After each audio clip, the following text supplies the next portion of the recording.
नेपाळमधील तरुणीची प्रियकराकडून पालघरमध्ये हत्या करण्यात आलेली आहे। वडील आणि मित्राच्या मदतीने प्रियकराकडून तरुणीची हत्या करण्यात आलेली आहे।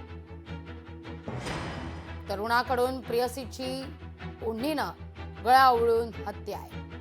लिव्ह इन रिलेशनशिपमध्ये राहणाऱ्या प्रियकरानंच प्रियसीला संपवलंय। पालघर पोलिसांकडून तिघांना सुद्धा अटक करण्यात आलेली आहे।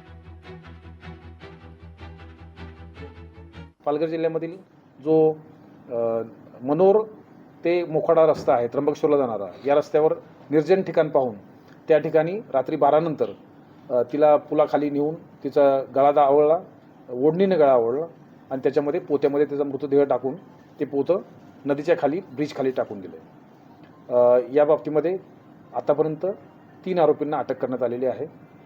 जे वडील आरोपीचा आहे तो नेपाळमध्ये सध्या आहे आणि इतर जे आरोपी असतील या बाबतीमधला शोध हे मोखाड्याचे प्रभारी अधिकारी श्री ढोले करत आहेत।